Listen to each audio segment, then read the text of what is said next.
right, here's a million-dollar question tonight. Is there any place more magical than the wizarding world of Harry Potter? I mean, I guess it depends on who you ask, but personally, I say no. I'm not surprised by that answer.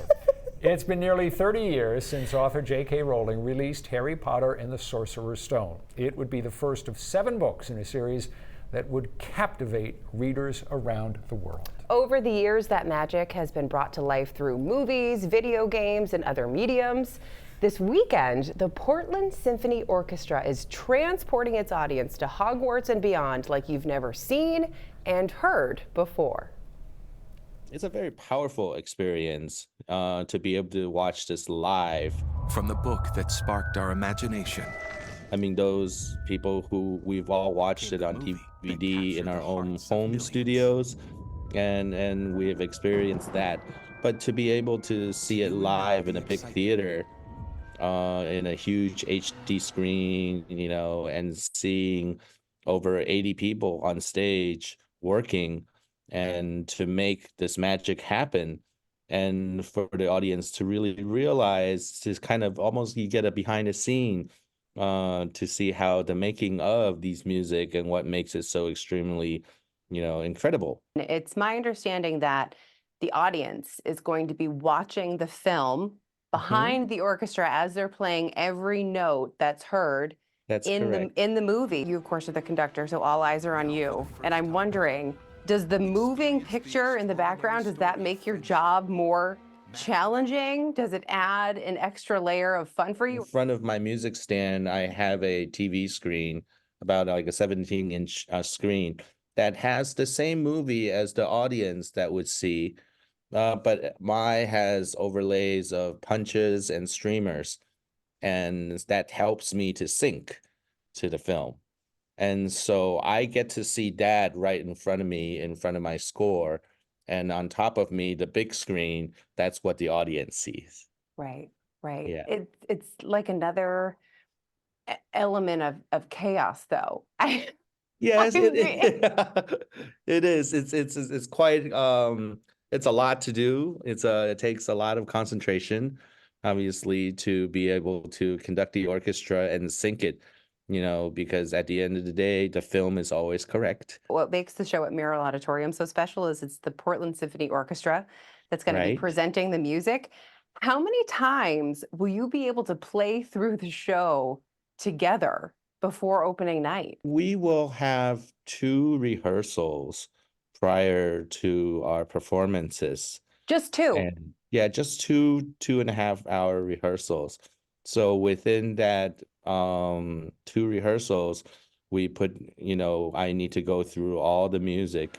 So some of the music, you know, we go through it just once. Some we have to go back and revisit and touch up, and, you know, to try to get, but it's a lot of very quick work, very intense work for a very short amount of time. Does it make you nervous only having that little bit to get ready? I always would wish to have more time, of course, but I think we do make it work. For example, the Portland Symphony Orchestra, we have never worked together before. So with this very short amount of time, we have to gain each other's trust. Part of the challenge is the mental stamina for an orchestra, because in usual symphony orchestra, the concerts are about maybe a little over 2 hours with an intermission in the middle. Here, it's 3 hours with an intermission in the middle. And to be able to have that concentration, you know, it's a different challenge for a regular symphony orchestra to play in films. Harry Potter is one of the most beloved film series in history, not just for the characters, but because of the music that we've been talking about. 100 years from now, do you think people are still going to feel the same way when they hear this music? I think so, because you know, when John Williams write his music, he has so many, you know, just a few notes, you know, and they become very iconic. And it's known all over the world by, you know, fans, different ages and, you know, and race, and everybody knows and speak and understand the same love for the music. And I think his music will, and the film will probably last for a long, long time, and for everybody to continue to cherish.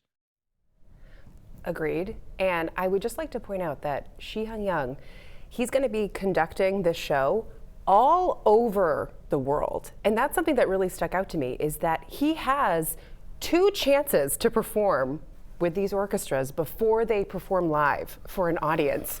To me, I would be shaking in my boots if I only had that much time to prepare. Well, the good news is that he's dealing with superbly skilled musicians. Very, very true. You know, he's not coming in with a bunch of newcomers Yes, here. They know what they're doing. Yes, but it's so cool. I mean, a symphony orchestra in general, to watch them play, so incredible. The sound is amazing, but to follow along with a movie at the same time. And you know what's interesting too is to think about, and I have no idea what the numbers would be, but to think about how many members of the orchestra really know those movies pretty well, because maybe they saw them when they were kids, or they've got nieces, nephews, children, whatever, but they really do know them. So they're familiar with not just the stories and the characters and so forth, but familiar with the music, which must be a hoot to do for them. I know. Super, super fun. By the way, you can catch performances of Harry Potter and the Sorcerer's Stone in concert this Friday and Saturday at Merrill Auditorium. Just head to our website and app for ticket information and more on the show. Sam, how many of the Harry Potter books have I ever read? Hangs head in shame. But I was just in the wrong demographic. I still love you, Rob. I still love you. They came along after I had left my early youth. When we return.